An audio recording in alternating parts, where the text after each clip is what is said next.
Bismillahirrahmanirrahim. Assalamualaikum warahmatullahi wabarakatuh. Alhamdulillah kita berjumpa lagi hari ini. Di pagi hari yang cerah ini, kita sekarang sedang berada di studio 1. Karena saya belum mungkin untuk naik ke atas.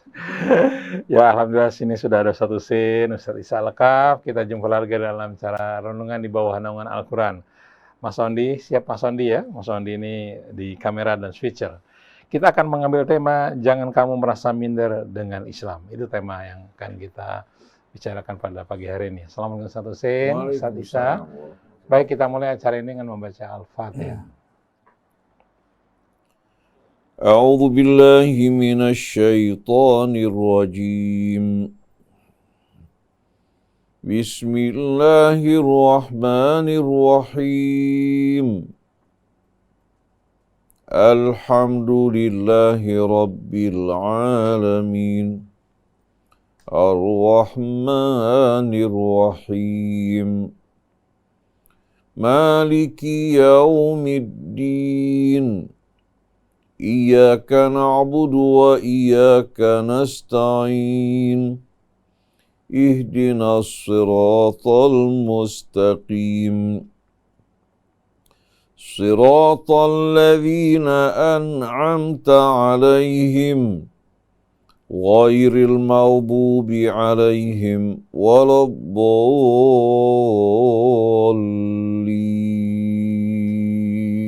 Alhamdulillah kita sudah membaca Al-Fatihah. Mudah-mudahan kita dalam memahami apa-apa yang diuraikan oleh guru-guru kita. Baik, kepada Ustaz Isa kami silakan untuk memberikan pengantarnya. Assalamualaikum warahmatullahi wabarakatuh. Ustaz Husin, Om Krisna, Ivan Akhwat yang dirahmati Allah Subhanahu wa taala. Kalau kita merenung presiden, sepertinya segala sesuatu yang berkaitan dengan presiden itu kayaknya menjadi mulia. Mobil presiden dikawal kemana-mana, nggak boleh dihalangi sedikit pun. Istana presiden, penjagaannya begitu ketat, berpuluh-puluh meter, beratus-ratus meter perimeternya, protokolernya luar biasa. Bahkan pembantu presiden pun dihormati di mana-mana dan kita memanggilnya sebagai menteri. Itu baru presiden yang kekuasaannya terbatas dengan wilayah dan tempat. Maka seharusnya segala sesuatu yang berkaitan dengan Allah Subhanahu wa taala, Tuhan alam semesta, Raja di raja, pemilik perbendaharaan langit dan bumi, juga harusnya menjadi mulia. Kitab Allah, Nabi Allah, dan termasuk hamba Allah. Seharusnya jika dikaitkan dengan Allah Subhanahu wa taala menjadi mulia, dan kita sebagai hamba Allah Subhanahu wa taala tidak boleh sama sekali merasa minder. Allah Subhanahu wa taala berfirman, A'udzubillahi minasyaitonirrajim, wala tahinu wala tahzanu wa antumul a'launa in kuntum mu'minin. Dan janganlah kalian merasa hina dan janganlah kalian merasa bersedih hati. Sesungguhnya engkau adalah orang yang mulia kalau keimanan ada di dalam hatimu. Artinya Allah sendiri yang menghibur kita, membesarkan hati kita supaya kita tidak merasa minder dengan keislaman. Kalau kita lihat Ustadz, budaya anak-anak muda zaman sekarang yang tadinya dulu barangkali orang merasa keren kalau meniru budaya-budaya barat. Kemudian bergeser sekarang karena budaya populer Korea mulai masuk. Sekarang orang bergeser mulai merasa bangga dengan budaya-budaya yang berasal dari Korea. Mulai dari makanannya, aksesorisnya, bahkan gaya rambut, gaya pakaian. Orang merasa bangga karena mirip dengan idola mereka, yaitu orang-orang Korea. Nah, kenapa jarang sekali Ustadz orang merasa bangga gitu, terutama anak muda di Indonesia pada saat ini, untuk bisa meniru idola yang seharusnya menjadi idola kita, yaitu baginda Nabi Muhammad Sallallahu Alaihi Wasallam, mengikuti apa-apa yang menjadi yang berkaitan dengan beliau, mengikuti, meneladani perilaku beliau, menerapkan prinsip-prinsip beliau, menjalani apa yang beliau perintahkan, yang Allah Subhanahu wa taala titipkan kepada beliau, dan lain sebagainya dan lain sebagainya. Bagaimana Ustaz Al-Qur'an mengajarkan kepada kita untuk kita bisa menjadi bangga sebagai seorang muslim dan tidak malu minder dengan keislaman kita. Tafadhol Ustaz. Jazakumullah khairan jazak. Bismillahirrahmanirrahim. Alhamdulillahi Rabbil Alamin. Lakal hamdu ya Rabbana ala taufiqik wa hidayatik wa ala mannika biba'thi nabiyyika Muhammadin al-mab'uthi rahmatan lil alamin ilaina yatlu alaina ayatik wa yuzakkina wa yu'allimuna al-kitaba wal hikmah. Salawatu Rabbi wa salamuhu alaihi wa ala alihi wa sahbihi wa sairina ala nahjihi ila yaumiddin. Subhanaka la ilma lana illa ma 'allamtana innaka antal alimul hakim. Allahumma atina min indika rahma wa 'allimna min ladunka ilman nafi'a wa anfa'na bima 'allamtana. Rabbana zidna ilman wa alhiqna bis-shalihin. Amma ba'du ikhwan, akhwat, pendengar, pemirsa radio TV Silaturahim yang dirahmati Allah. Ustaz Isa bin Ahmad Taufik, ada Ustaz Muhammad Krisna bin Muhammad Ishaq, Ondi Ateb, dan seluruh ikhwan, kerabat kerja di studio, kaum muslimin dan muslimat, ikhwan akhwat, seayah dan seibu, sebangsa dan setanah air. Salamullahi alaikum warahmatullahi wabarakatuh. Waalaikumsalam.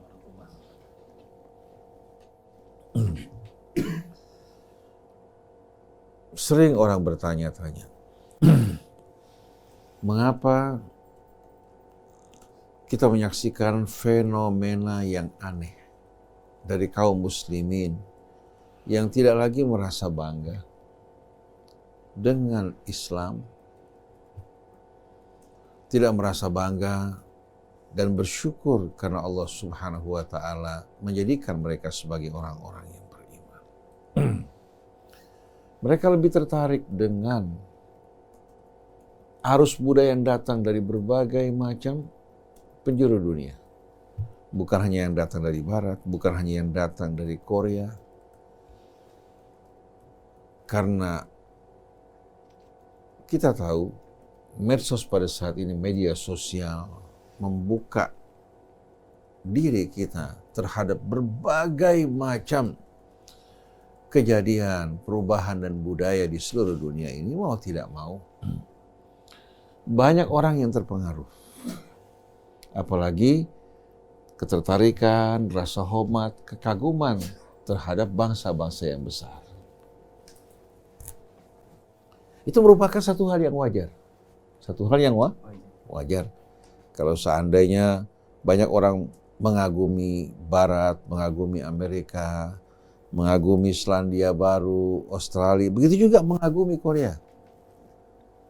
Mereka mendapatkan dari Barat, dari Amerika, begitu juga dari negara seperti Selandia Baru, Australia.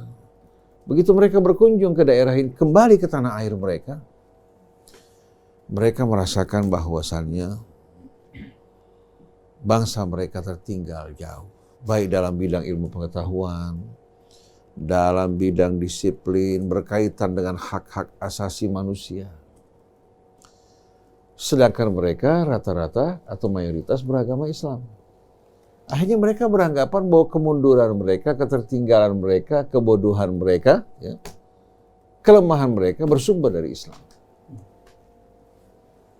Ini kesan yang dimunculkan melalui propaganda-propaganda yang dilakukan oleh pihak-pihak Barat, ya, pihak-pihak yang tidak menyukai Islam, kemudian dirasakan oleh kaum muslimin, baik yang berada di negara Arab maupun di Indonesia. Mereka merasakan bagaimana, ya, masyarakat Islam ini betul-betul tidak melakukan atau mengerjakan hal yang membuat mereka kagum. Negara-negara minyak, negara-negara Arab dengan kekayaan yang Allah berikan buat mereka, mereka gunakan untuk beriforia, bersenang-senang, bermabuk-mabukan, berjudi, bermain perempuan di Eropa, di Barat, dan lain-lain negara. Sampai mereka akhirnya tidak disambut. Umat Islam menyaksikan semua ini, apalagi di tengah-tengah era keterbukaan pada saat ini. Apa yang dapat ditutupi? Lalu mereka menyaksikan juga di tengah-tengah masyarakat Islam sebagai contoh di negeri kita. Ketidakjelasan hukum, kemudian pejabat-pejabat yang korup, kemudian juga krisis ekonomi, begitu juga krisis sosial, di mana umat Islam telah kehilangan arah, kehilangan tujuan mereka. Kehilangan juga apa? Tolok ukur hidup yang betul-betul dapat menjaga stabilitas hidup mereka, membuat mereka merasakan juga kecukupan, lapangan pekerjaan yang mereka dambakan juga terbuka bagi setiap orang. Tapi berita-berita yang mereka dengar adalah berita-berita yang negatif yang menyakitkan hati mereka, yang mempermalukan mereka di pentas dunia. Sedangkan yang berkuasa adalah orang-orang Islam. Padahal mereka tidak suka pada Islam, anti terhadap Islam, dan menentang Islam sebagai apa? Pedoman hidup bagi mereka. Tapi pada akhirnya yang disalahkan siapa? Islam. Yang disalahkan Islam. Akhirnya masyarakat Islam hilang kepercayaan mereka pada Islam. Mereka merasa minder. Mereka lebih suka mencontoh negara-negara yang bangkit dan maju. Padahal itu bukan merupakan karya mereka, ini merupakan karya bangsa-bangsa lain. Betul enggak? Jadi mereka lebih suka menjiplak, mencontoh, mengikuti negara-negara yang maju. Kalau dulu pemuda-pemudi kita, bahkan orang tua kita, anak-anak kita, kalau bertemu dengan saudaranya mengucapkan Assalamualaikum. Sekarang digantikan dengan hello guys. Kata-kata yang santun, ya, yang sesuai dengan budaya kita. Assalamualaikum. Atau katakan sahabat, ikhwan, rekan-rekan. Sudah tidak terdengar lagi berganti dengan hello guys. Karena apa? Di saat seorang mengucapkan ini, akan betul-betul membuat dia apa? Serupa, sama, dan mengiringi kemajuan bangsa-bangsa yang maju. Begitu juga Korea dengan budaya yang masuk ke negeri kita. Dan begitu deras. Sampai banyak bahkan pelajar-pelajar di pesantren-pesantren, di sekolah-sekolah Islam, di IAIN, ya, mereka ingin belajar Korea. Karena apa? Karena tertarik dengan drama-drama Korea, ya, juga mentransfer budaya Korea di tengah-tengah kita. Lalu kita bertanya pada saat ini, apa yang mampu kita berikan bagi masyarakat kita? Yang membuat mereka terpesona, tertarik dengan ajaran Islam. Kalau yang disampaikan di tengah-tengah umat adalah pertentangan, perselisihan, perbedaan pendapat, riwayat-riwayat yang tidak dapat dipastikan kebenarannya. Yang kita jumpai subhanallah, riwayat-riwayat dan ucapan manusia ini membawa budaya, kebiasaan satu kaum pada masa tertentu. Waktu kita jadikan sebagai pegangan pedoman untuk menghadapi tantangan zaman saat ini, bagaimana mungkin dapat sesuai? Fikih-fikih manusia itu sifatnya kondisional. Apalagi budaya taklid, di mana fikih kita saat ini mengikuti fikih kita sebelumnya. Bukan kembali kepada Al-Quran sebagai kitab yang berasal dari Allah yang tidak terikat oleh dimensi waktu dan ruang, tapi kembali kepada pendapat manusia. Dan melarang orang untuk berkreasi, berfikir, ya, dan berijtihad sesuai dengan kebutuhan zaman saat ini. Nah, fikih-fikih masa lampau tidak mungkin mampu menjawab tantangan zaman. Belum lagi kita jumpai juga fanatisme terhadap kelompok dan golongan, membuat akhirnya yang tampil di tengah-tengah kita adalah pendapat-pendapat yang tidak sempurna. Jawaban-jawaban yang tidak memuaskan. Karena setiap jawaban yang diberikan disesuaikan dengan doktrin kelompok dan golongan. Padahal seharusnya kalau secara objektif kita melihat satu kasus, kita bisa memberikan terapi buat apa? Buat penyakit yang kita hadapi dengan melakukan penelitian, diagnosa secara tepat dan benar pada penyakitnya, lalu pengobatan yang sebaik-baiknya yang datang dari Allah. Kita kembali kepada kitab Allah Subhanahu wa ta'ala. Karena hanya kitab ini yang berlaku untuk setiap masa. Adapun fikih-fikih dan kumpulan-kumpulan hadis yang dikumpulkan oleh para ulama, semua ini bisa saja benar, bisa saja tepat untuk masa kini, tapi sudah banyak pendapat-pendapat orang-orang terdahulu tidak lagi sesuai. Nah, tidak sesuainya pendapat para ulama terdahulu dengan apa yang kita hadapi saat ini, bukan berarti menunjukkan kekurangan Islam, tapi menunjukkan kekurangan manusia. Sedangkan Al-Quran hadir bersama kita, siap untuk menjawab tantangan zaman, karena datang dari pencipta kita yang menciptakan kita, yang memberikan kita ilmu, yang juga memberikan kita kecerdasan, mengutus Rasulnya. Allah lebih tahu mengenai kondisi keadaan kita, mana yang baik untuk kita saat ini dan akan datang, dan mana yang buruk buat kita. Jadi semenjak hubungan antara umat Islam dan ulama Islam dari Al-Quran diputuskan, tapi kita hanya mengikuti pendapat-pendapat yang kita terima dari para pendahulu kita, mulai saat itu Islam berada pada kondisi yang betul-betul mengenaskan. Terpenjara oleh penjara yang sempit dari berbagai macam pendapat-pendapat pemikiran manusia yang dikeluarkan sebagai terapi untuk masa lampau. Jadi kalau kita berbicara mengapa umat Islam pada saat ini minder, baik di Indonesia maupun di negara-negara Arab, sampai orang-orang yang belajar di Al-Azhar di Mesir, baik yang datang dari Indonesia maupun orang-orang Mesir sendiri, kalau ditanya, kamu sekolah di perguruan tinggi mana? Apa jawabannya? Dia malu untuk mengatakan saya belajar di Al-Azhar. Dia mengatakan saya dari Ain Sham University, dari Cairo University, atau dari American University. Padahal belajar di Al-Azhar. Banyak pelajar-pelajar di IAIN malu untuk mengatakan saya sekolah di IAIN, di UIN. Dia bakal bilang apa? Saya sekolah di Mustopo, sekolah di Paramadina, sekolah ya di perguruan tinggi yang dianggap bergengsi, yang membuat mereka menjadi orang-orang yang betul-betul selalu siap untuk apa? Untuk berpikir secara terbuka. Sedangkan apa-apa yang mereka temukan dari ajaran Islam yang disampaikan pada saat ini sifatnya doktrin, ancaman dengan neraka. Tidak sama sekali apa? Memberikan kesempatan bagi akal untuk berpikir, dan semboyan mereka haram untuk memahami agama dengan akal. Jadi kalau seandainya sikap umat Islam di Indonesia yang masih Islam, mereka menjalankan ibadah ritual, tapi dalam kehidupan sehari-hari, dalam kehidupan sosial mereka, juga dalam seni mereka, sama sekali tidak dengan Islam. Bahkan dalam acara-acara perkawinan, saksikan coba, pada acara perkawinan mereka memanggil menggunakan pakaian indah, tarian India, ada lagi yang menggunakan tarian Mongol, ada lagi yang menggunakan apa? Balet. Kita lihat sudah tidak sama sekali apa? Tersisa dari Islam kecuali hanya ibadah ritual. Mereka sholat semuanya. Tapi dalam kehidupan sehari-hari, apa yang mereka jalani jauh dari Islam. Kenapa? Mereka sampai mengalami hal ini, sebab utamanya karena mereka belum mengenal Islam yang benar. Mereka tidak pernah berhubungan dengan Al-Quran. Yang disampaikan dari mulai kecil sampai mereka dewasa, doktrin-doktrin dari orang tua mereka. Kalau mereka mendengarkan doktrin yang berbeda, mereka akan marah.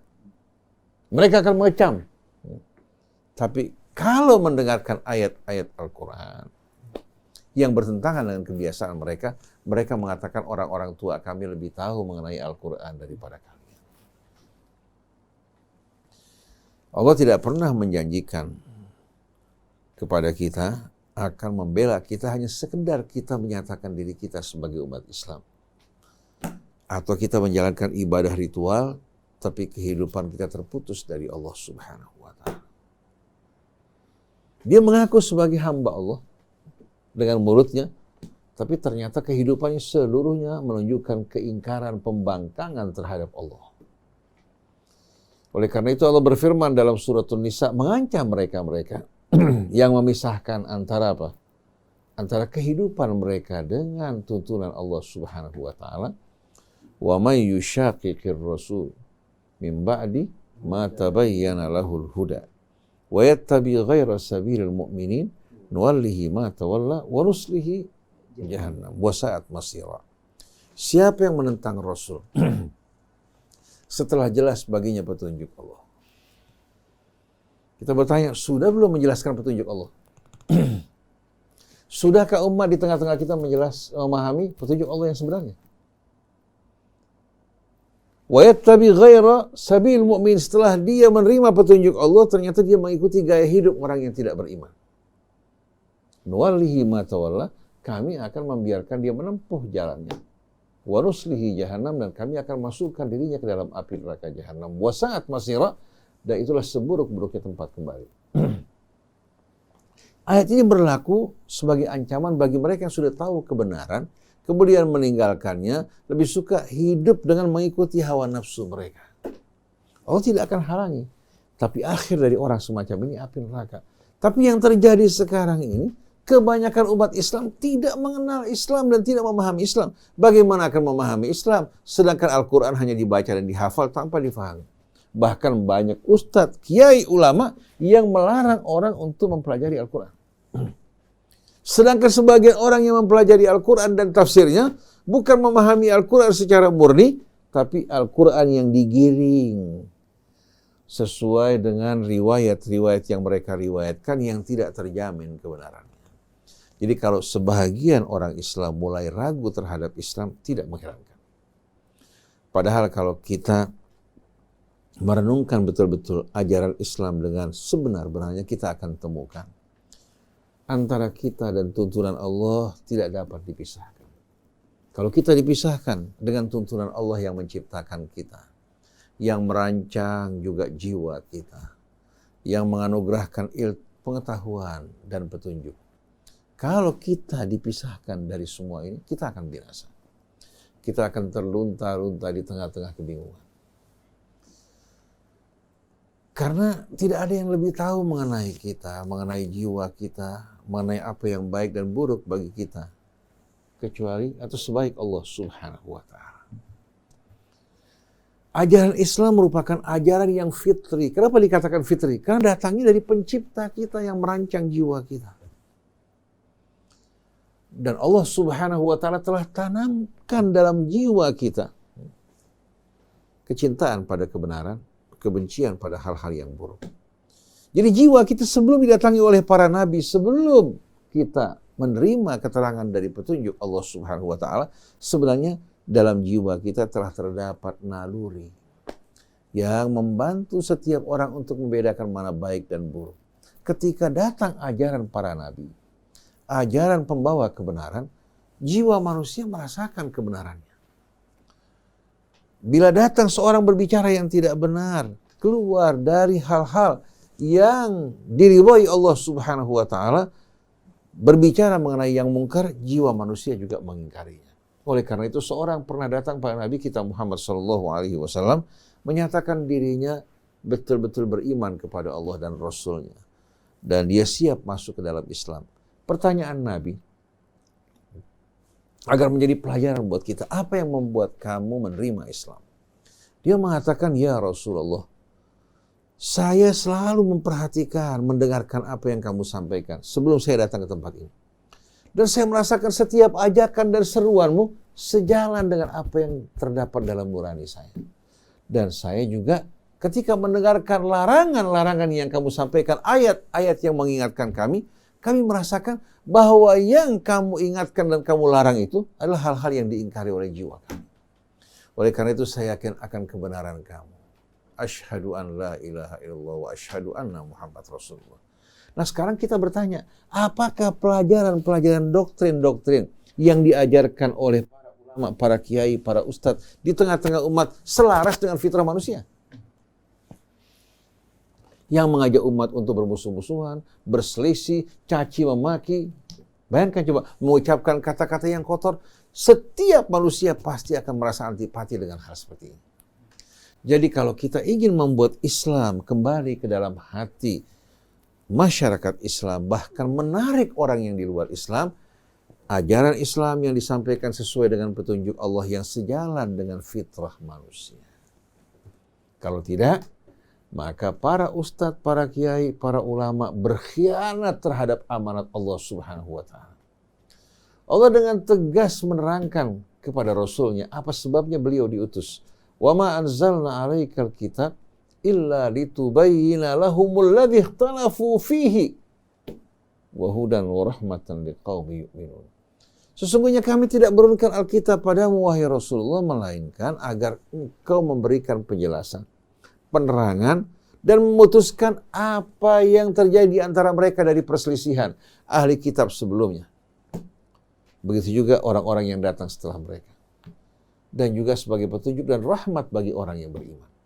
Jadi peran Nabi ini bukan datang membawa beban, bukan datang untuk membawa hal-hal yang menyulitkan, tapi untuk menyelesaikan dan menerangkan apa-apa yang mereka perselisihkan yang membingungkan mereka. Tapi yang terjadi pada saat ini, kita yang mengaku sebagai penerus dan pengikut Rasul, ternyata bukan membawa pemecahan solusi bagi apa yang dihadapi oleh umat, malah kita menambahkan beban lagi. Kebencian, permusuhan, sampai kepada pertentangan dan pertumpahan darah. Saksikan yang dilakukan Saudi Arabia, Emirat Arab terhadap saudara mereka di Yaman. Yang terjadi di Suriah. Akhirnya membuat umat Islam harus berhijrah meninggalkan negeri mereka. Ada yang ke Jerman, ada yang ke Finlandia. Apakah ini tidak memalukan? Yang seharusnya kita naungi, lindungi mereka, kita mengusir mereka dari tempat-tempat kediaman. Padahal dalam suratul Baqarah Allah jelas menjelaskan bahwa ini perbuatan yang diharamkan Al-Quran. Wa may yaf'al dzalika minkum wa id akhadna mitsaqakum la tasfikuna dima'akum wa la tukhrijuna anfusakum min diyarikum thumma aqrartum wa antum tashhadun. Thumma antum haula'i taqtuluna anfusakum wa tukhrijuna fariqan minkum min diyarihim tadhaharuna 'alaihim bil itsmi wal 'udwan wa iyyatukum usara tufaduhum wa huwa muharramun 'alaikum ikhrajuhum afatu'minuna biwa'dil kitab wa takfuruna biwa'd wa may yaf'al dzalika minkum fama jazaa'u may yaf'alu dzalika minkum illa khizyun fil hayatid dunya wa yawmal qiyamati yuradduna ila asyaddil 'adzab wa mallahu bighafilin amma ta'malun. Ayat ini berhubungan dengan apa yang dilakukan oleh orang-orang Yahudi, oleh para ahli kitab. Allah telah mengambil sumpah dari mereka agar kalian tidak menumpahkan darah sesama kalian dan tidak mengusir saudara-saudara kalian dari rumah-rumah mereka. Tapi apa yang terjadi? Tsumma antum haula'i taqtuluna anfusahum. Ternyata kalian tidak mendengarkan peringatan Allah, tidak menepati perjanjian kalian bersama Allah, kalian bunuh mereka, mengusir sebahagian mereka dari rumah-rumah kediaman mereka. Kalau mereka tertawan, kalian minta tebusan dari keluarga mereka. Kalian bekerja sama melakukan perbuatan semacam ini. Kalian kerjasama melakukan perbuatan dosa dan udwan terhadap orang-orang lain. Dan tidak ada balasan bagi orang semacam ini kecuali kehinaan dalam kehidupan dunia. Dan di hari kemudian nanti akan dikembalikan kepada adab yang mereka. Ini yang terjadi di tengah umat Islam saat ini. Mereka melakukan kejahatan menggunakan nama Islam. Karena kecintaan mereka kepada dunia, akhirnya membuat orang-orang Islam yang menyaksikan perbuatan semacam ini, hati mereka tidak menerima. Bahkan mereka merasa malu melihat ternyata kaum muslimin taubahnya bagikan bangsa barbar yang tidak beradab. Tentu mereka menyaksikan Barat dengan propaganda mereka, dengan media sosial mereka yang selalu ditampilkan hal-hal yang indah. Padahal yang terjadi sebetulnya di Amerika dan lain sebagainya tidak seperti yang mereka tayangkan. Tapi kalau kita suka menampilkan yang buruk, membicarakan yang jelek, menyebarkan perselisihan dan permusuhan. Jadi kita ini orang yang suka menyingkap aurat kita. Tidak menjaga betul-betul kehormatan sesama kita. Jadi kalau kita direndahkan dan dihina, jangan salahkan orang lain. Nah, di sini yang paling bertanggung jawab ulama, kiai, termasuk para habaib, kalau mereka tidak menjelaskan ajaran Allah sebagaimana mestinya, tapi mereka mengatasnamakan yang mereka sampaikan yang bukan dari ajaran Allah, mengatasnamakan ajaran Allah dan Rasulnya. Jadi kita ingin, sebagai contoh, anak-anak dari mulai kecil mengenal indahnya Islam, kebenaran Islam, keadilan Islam, penghormatan yang Allah ajarkan kepada kita untuk menghormati sesama manusia. Bahkan bukan hanya manusia, hewan pun mesti kita jaga. Sampai-sampai seorang wanita dihukum oleh Allah masuk ke neraka karena mengikat seekor kucing tanpa diberikan makan. Kalau dilepaskan, dia makan, ya, dengan usahanya, dia tidak melakukan dosa. Tapi perempuan ini mengikat dengan sengaja tanpa diberikan makan, Allah hukum dirinya. Sebaliknya seorang wanita yang tubuhnya berlumuran dosa karena sering menjual tubuhnya, Allah maafkan dosanya karena memberikan minum seekor anjing. Begitu juga terhadap lingkungan hidup. Yang seharusnya kita jaga, kita lakukan kerusakan. Sedangkan orang di luar Islam, kita saksikan juga kelompok Greenpeace yang berjuang untuk menjaga kelestarian hidup. Jadi kita jauh dari tuntunan Allah, jauh dari tuntunan Islam. Ditambah lagi, masyarakat Islam juga tertinggal dalam bidang pendidikan dan ilmu pengetahuan. Yang menemukan berbagai macam penemuan saat ini, bukan dulu. Dulu kita lihat umat Islam maju berkembang dengan pesat. Ketika Barat masih dalam kegelapan, umat Islam membuka perguruan tinggi mereka. Tapi sekarang ini, semenjak umat Islam meninggalkan petunjuk Allah, meninggalkan Rasulnya, kembali kepada qila wa ruya, akhirnya menjadi orang-orang yang tak ubahnya bagikan apa? Bagikan beliau hanya mengulangi dan mengikuti apa yang dicapai oleh para pendahulu kita dan membanggakan mereka. Karena kita tertinggal dalam berbagai macam aspek kehidupan ini, akhirnya orang-orang Islam mencari idola yang mereka banggakan. Betul tidak? Sampai kita jumpai bahkan mereka lebih banyak perhatiannya terfokus pada aktor, artis, seniman-seniman, bahkan pemain bola. Mereka hafal namanya satu persatu sampai tanggal lahirnya. Sampai gaya pakaian, gaya rambutnya pun ditiru. Betul tidak? Jadi kesimpulannya, umat Islam mengalami kondisi saat ini karena tidak fahamnya tentang Islam dengan benar. Kemudian juga disebabkan karena ulama-ulamanya tidak menyampaikan ajaran Allah sebagaimana mestinya. Seharusnya mereka mengajak umat untuk bersatu dalam agama Allah, mencintai Allah, menyadari bahwa petunjuk yang Allah berikan kepada kita untuk kebaikan kita, bukan untuk kebaikan Allah Subhanahu wa Ta'ala. Dia yang menciptakan kita, dia yang mengajarkan Al-Quran, dia yang memberikan kita akal dan ilmu pengetahuan, maka tak mungkin ada pertentangan antara petunjuk Allah dengan manusia. Dan tak mungkin antara akal manusia dan petunjuk Allah akan saling bertentangan. Nah, kalau kita kembali kepada petunjuk Allah, kembali ke dalam Islam, kembali kepada kitabnya, kita betul-betul akan menemukan Islam itu merupakan ajaran yang patut untuk dibanggakan oleh seseorang. Hingga Allah mengatakan dalam Quran apa? وَمَنْ أَحْسَنُ دِينًا مِمَّنْ أَسْلَمَ وَجْهَهُ لِلَّهِ. Siapa yang lebih baik agama dan jalan hidupnya? Dari seorang yang menyerahkan hidupnya dengan murni kepada Allah. Allah akan mengarahkan dia ke jalan kebaikan, akan meluruskan hidupnya, melimpahkan rahmatnya, menjaga dirinya untuk berbuat hal-hal yang tidak patut. Wattaba'a millata Ibrahim hanifa. Dia mengikuti jejak langkah Ibrahim yang lurus. Wattakhadallahu Ibrahim khalila. Disebabkan karena Ibrahim berserah diri secara total pada Allah, Allah mengangkat Ibrahim sebagai hamba yang dikasihi. Juga waman ahsanu qawlan mimman da'a ilallahi wa amila salihah. Siapa yang lebih baik tutur katanya dari orang yang mengajak kepada Allah, bukan mengajak pada dirinya, pada kelompoknya hingga membuat umat berpecah belah, tapi mengajak kepada Allah. Wa amila salihah, bukan hanya mengajak, tapi dia mengerjakan amal soleh sebagai contoh di tengah-tengah masyarakat. Wa qala innani minal muslimin. Ketika ditanya identitasnya, dia mengatakan saya dari orang-orang yang berserah diri kepada Allah. Yang saya lakukan yang diajarkan oleh Allah dan dicontohkan oleh Rasulullah SAW. Tadi Akh Isa membacakan sebuah ayat dalam surah Al-Imran. Wala tahinu wala tahzanu wa antumul a'launa in kuntum mu'minin. Jangan kalian merasa lemah dan frustasi. Kata wahan beda dengan ajaza ya'jizu. Ba'ufa ya'uf, beda. Wahan itu orang di saat berhadapan dengan musuh, berhadapan dengan tantangan, langsung dia merasa kecil, lemah, tak berdaya. Padahal sebenarnya punya kekuatan. Padahal Allah tanamkan potensi kekuatan padanya. Tapi karena dia tidak terhubung pada Allah, sama dengan lampu yang sehat, tapi listriknya nggak apa? Nggak ada. Kalau dia terhubung dengan Allah, semua potensinya akan bekerja. Jadi walaupun lampunya sehat, kameranya sehat, kalau nggak dihubungkan ke arusnya, ke inersinya, nah bagaimana kita akan mendapatkan dukungan dari Allah kalau tidak terhubung dengan Allah? Walaupun Allah bersama kita, melihat kita, kalau kita hatinya tidak bersama Allah, Allah tidak akan berikan bantuan. Maka Allah bilang, intan surullah yang surkum. Kalau kalian bekerja berjuang untuk Allah, Allah akan bela kalian. Wa yuthabbit Aqdamakum. Jadi wala tahinu. Kata wahan di sini beda dengan ajaza, ya'jizu, ajzan atau dha'fan. Kalau dha'f bisa kembali kepada apa?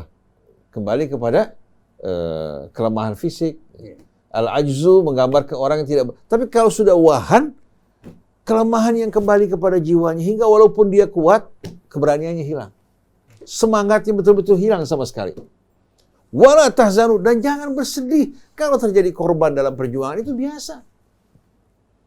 Wa antumul a'laun, dan kalian sebetulnya berada di atas mereka, bukan hanya di atas, kalian akan mengungguli mereka dengan syarat in kuntum mu'minin, kalau kalian beriman. Tapi begitu terputus dari iman kepada Allah, tidak merasakan hatinya bersama Allah Ta'ala, maka semua usahanya hanya akan kembali kepada apa? Dirinya. Allah tidak akan ikut campur sama sekali. Nah, kita bertanya, apa sebabnya lahir wahan? Rasulullah mengatakan, yu'ushiku antada alaikumul sudah hampir masanya, bangsa-bangsa ini akan datang berkerumun, mengerumuni kalian. Uniknya, datang tanpa diundang. Yang terjadi justru apa? Mereka saling mengundang. Tada alaikumul umam, sudah hampir dekat bangsa-bangsa ini akan saling mengundang untuk datang berkerumun kepada kalian. Bukan berkerumun untuk menerima hidayah, tapi apa? Mengambil manfaat. Mengambil manfaat. Kama tada atil akalatu ila qas'atiha, sebagaimana orang-orang yang diundang makan beramai-ramai datang untuk mengelilingi apa? Hidangan yang ada di hadapan. Para sahabat kaget bertanya, qalu amin qillatin nahnu yauma idzin ya Rasulullah, apakah disebabkan karena kita lemah, kecil, jumlah kita sedikit? Dijawablah, bal antum hina idzin katsir. Sama sekali tidak, kalian justru pada saat itu mayoritas. Tapi walaupun mayoritas, kalau tidak terikat, ya, kemudian tidak ada semangat keimanan kepada Allah, walakinnakum ghutha'un ka ghutha'is sayl, tapi kalian bagaikan ghutha yang terapung di permukaan air. Ghutha dalam bahasa Arab bukan buih, tapi apa? Rumput-rumput kering, daun-daun kering yang terapung di permukaan air. Termasuk juga balok-balok pohon-pohon yang terapung, yang tidak berpijak pada akar yang kokoh, dikatakan ghutha. Yang terbawa oleh arus. Kemana arus membawa, dia ikut. Terkadang ke Korea, terkadang ke Amerika, terkadang ke Australia, terkadang ke Selandia Baru. Tuhan mereka medsos. Saksikan, jangankan orang-orang tua, anak-anak kecil kita sekarang sudah dipengaruhi oleh apa? Oleh arus budaya yang begitu. Kita nggak bisa lagi cegah sekarang masuk ke dalam kamar anak-anak kita. Hanya dengan mengembalikan hati mereka kepada Allah, membuat mereka terpesona dan merasakan betul-betul indahnya Islam dan kedekatan Allah dengan mereka, dan kedekatan hati mereka dengan Allah, baru bisa meninggalkan semua ini. Jadi cobaan yang dialami umat Islam pada saat ini, perangnya bukan perang di medan perang menggunakan pedang, tapi perang melalui media sosial. Tapi yang menyedihkan, seharusnya kita bangkit menjawab tantangan-tantangan yang datang dari mereka. Tapi yang terjadi bukan menjawab, malah membenarkan, mendukung apa yang mereka propagandakan. Pertentangan, perselisihan, kebencian, permusuhan, gaya hidup yang tidak benar. Bagaimana bisa kita banggakan?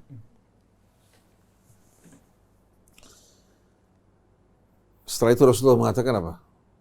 Walakinnakum ghutha'un ka ghutha'is sayl. Walaupun kalian mayoritas, tapi tak ubahnya bagikan rumput-rumput daun kering yang terapung di permukaan air, yang terbawa oleh arus. Wa yushikullah an yaba'a an yanzi'a min qulubi a'da'ikumul mahabata minkum.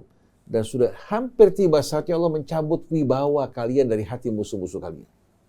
Wa yaba'a fi qulubikumul wahan, dan Allah meletakkan wahan di hati kalian. Yang tadi kita sebutkan. Allah letakkan di hati kalian wahan, hingga setiap berhadapan dengan tantangan, berhadapan dengan berbagai macam cobaan, kalian sudah patah semangat duluan. Mentalnya lemah. Sahabat tahu arti wahan. Lalu mereka bertanya, qalu famal wahanu ya Rasulullah. Yang mereka tanyakan bukan wahannya, tapi kenapa sampai terjadi?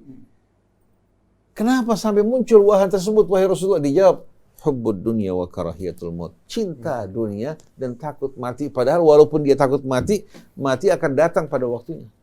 Betul tidak? Betul. Walaupun dia berani, kalau belum tiba waktunya, dia tidak akan mati sama sekali. Orang begitu cinta kepada dunia, dia bakal korbankan akhiratnya, bakal korbankan Allah, karena di matanya hanya apa? Keindahan hanya dunia. Nah sekarang, coba perhatikan orang tua kita, termasuk pemuda-pemudi kita, remaja-remaja kita, anak-anak kita. Apa kira-kira yang menarik perhatian mereka? Malah kalau disampaikan pelajaran agama, tuntunannya, mereka semua menguap dan mengantuk. Menguap, mengantuk, dan merasakan tegang. Yang tegang bukan hanya murid-muridnya, sampai gurunya pun tegang. Kenapa? Karena berhadapan dengan arus budaya yang begitu kuat, luar biasa. Maka jalan satu-satunya yang akan betul-betul mengeluarkan kita dari kemelut ini hanya dengan kita kembali pada Allah, kembali kepada kitabnya. Yang kalau dibaca suaranya, iramanya begitu indah, diterangkan begitu mudah. Tidak terkelompok-kelompok, terkotak-kotak. Satu madhabnya Asy'ari, satu madhabnya Mu'tazilah, satu madhabnya Salafi, satu madhabnya Sufi. Mereka asyik menikmati pertentangan ini. Mereka tidak sadar bahwa mereka menjadi kaki tangan syaitan. Padahal sudah menjelaskan, wala takunu minal musyrikin, jangan tergolong dari orang musyrik. Minal ladzina farraqu dinahum wa kanu syi'a. Itu mereka yang memecah belah agama mereka hingga bergolong-golongan. Coba taburkan salam, jangan kecurigaan. Rasulullah mengatakan, ala adullukum ala syai'in idza fa'altumuh tahabbtum. Mau nggak kalian? Aku tunjukkan sesuatu, kalau kalian lakukan akan saling mencinta di antara kalian. Mereka mengatakan, bala ya Rasulullah. Rasulullah mengatakan, afsyus salama bainakum. Sebarkan salam. Ketemu orang salam. Yang kita kenal, yang tidak kita kenal, orang tua, remaja, anak-anak. Dahului mereka dengan salam. Bukan kita memandang mereka dari pertama dengan kecurigaan. Nih golongannya apa nih? Sama nggak golongannya sama kita? Ini semua menggambarkan bahwa ini betul-betul orang-orang yang tidak memahami Islam, tapi orang yang sedang dikendalikan oleh syaitan. Dalam suratul Hujurat, Allah melarang kita untuk mengolok-olok orang lain. Allah melarang kita untuk mencaci, melarang kita juga memberikan julukan yang tidak patut kepada sesama saudara kita. Tapi kita lakukan justru kebalikannya. Melarang kita berburuk sangka, melarang juga kita untuk mengintai kejelekan orang lain. Yang Allah perintahkan, mengajak kepada yang ma'ruf, mencegah dari yang mungkar. Buku-buku yang beredar di perpustakaan, coba perhatikan, sebagian besar isinya fitnah, kebencian dan permusuhan. Maka sudah tiba saatnya bagi kita untuk menghentikan semua ini, mengkhusyukkan hati kita untuk selalu mengingat Allah, bersyukur kepadanya, juga mengkhusyukkan hati kita untuk merenungkan ayat-ayat Allah. Sebagaimana firman Allah, alam ya'ni lilladzina amanu an takhsha'a qulubuhum li dzikrillah wa ma nazala minal haqq. Apakah belum tiba saatnya bagi orang-orang yang beriman untuk mengkhusyukkan hati mereka, mengingat Allah, dan mengkhusyukkan hati mereka dalam mempelajari apa yang Allah turunkan dalam kitabnya. Wala yakunu kalladzina utul kitaba min qablu. Jangan seperti ahli kitab sebelumnya. Fatala alaihimul amadu, karena jiwa mereka lama tidak disirami oleh ayat-ayat Allah, oleh zikrullah, faqasat qulubuhum wa katsirun minhum fasiqun. Hati mereka mengeras, kebanyakan mereka dalam keadaan fasik. Dapat kita simpulkan, Ustaz Isa, dari apa-apa yang tadi kita sampaikan, bahwa umat Islam mengalami keadaan yang tragis ini karena tidak mengenal agamanya dengan benar, tidak mengenal Allah. Bahkan mereka berburuk sangka terhadap Allah. Akibat kebodohan ini menganggap seolah agama itu menyempitkan mereka, menyusahkan mereka, membatasi gerak-gerik mereka. Padahal justru agama yang memerdekakan kita. Kemerdekaan dalam arti sebenarnya bukan hanya kemerdekaan saya, tapi kemerdekaan semua orang, hingga tidak saling mengganggu. Kita harus saling menjaga, menghormati satu dengan lainnya, menjaga kebenaran, keadilan, amanat. Ini kemerdekaan dalam arti yang sebenarnya. Karena kalau kemerdekaan pribadi hanya untuk saya bisa mengganggu orang lain. bisa membolimi orang lain, bisa berkhianat terhadap orang lain. Ini kemerdekaan yang sifatnya kemerdekaan yang egois. Tapi yang Allah inginkan, kemerdekaan yang dirasakan oleh setiap orang. Menjaga hak asasi setiap orang muslim atau non-muslim, menegakkan keadilan terhadap siapapun.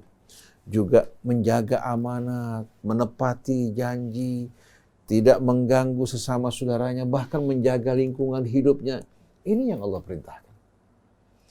Jadi Islam tidak mengajarkan sama sekali hal-hal yang buruk. Dan Islam datang langsung dari pencipta kita. Dan Islam melarang kita untuk berbuat kezaliman dan perbuatan-perbuatan yang keji yang tidak senonoh. Jadi dalam hal ini, kita sebetulnya telah jauh menyimpang dari tuntunan Allah. Kita berharap radio silaturahim ini bisa betul-betul kembali membawa misi dan pesan yang dilakukan Rasulullah. Menerangkan kepada umat apa itu Islam. Apa hubungan antara Islam dengan kita semuanya. Ini hubungan yang tak terpisah sebagaimana hubungan antara pencipta dengan makhluknya. Makhluk yang maha pengasih lagi maha penyayang. Dengan nama-namanya yang begitu indah, tak mungkin ingin menjerumuskan hamba-hambanya. Wa ma dhalamahumullah walakin kanu anfusahum yadhlimun. Oleh karena itu umat yang pada saat ini mengalami kebingungan, keresahan, yang sedang menghadapkan uluran bantuan, yang ingin mencari jalan keluar, bahkan banyak dari mereka seperti orang yang berada di tengah-tengah lautan, menggapai-gapaikan tangannya mengharapkan apa? Ada sesuatu yang menyelamatkan mereka. Kita bukan datang menyelamatkan, malah membenamkan mereka. Jadi sudah tiba saatnya kita menghentikan pertentangan, perselisihan, dan menghentikan pembicaraan-pembicaraan yang sifatnya menyerang sana, menyerang sini. Tapi mari sebagaimana firman Allah, wal takun minkum ummatun yad'una ilal khairi wa ya'muruna bil ma'ruf wa yanhauna 'anil munkar wa ulaika humul muflihun. Hendaklah di antara kalian tampil orang yang mengajak kepada yang ma'ruf. Allah nggak bilang mengajak kepada kebaikan, mengajak kepada yang ma'ruf. Kenapa? Karena semua yang baik, yang benar dirasakan dan diakui oleh manusia. Kita bukan mengajak kepada yang asing, tapi mengajak kepada sesuatu yang dikenali manusia.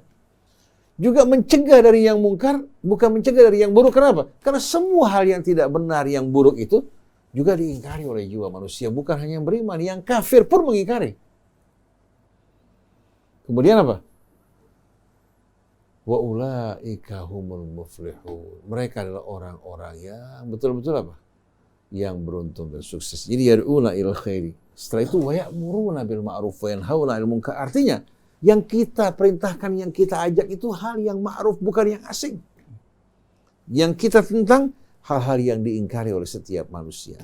Kalau ini kita sampaikan, yakin jangankan orang Islam, orang di luar Islam juga akan apa? Akan terkagum-kagum. Nah, sebagai bukti bahwa kebenaran itu ada di hati manusia.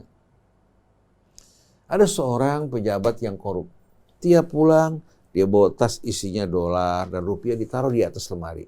Pada saat itu belum lahir KPK. Dia punya berapa anak? Dia perlakukan anaknya dengan baik. Kalau bapaknya kerja, si anak bawa kursi, ambil uang di atas. Dia tidak ambil satu gepok, tapi ambil satu lembar. Dari setiap satu gepok, dia ambil satu lembar. Si bapak tidak menyadari. Sampai ketika dia akan membayar sesuatu, kok dihitung menggunakan mesin hitungan ternyata kurang. Dan bukan hanya satu, semuanya kurang.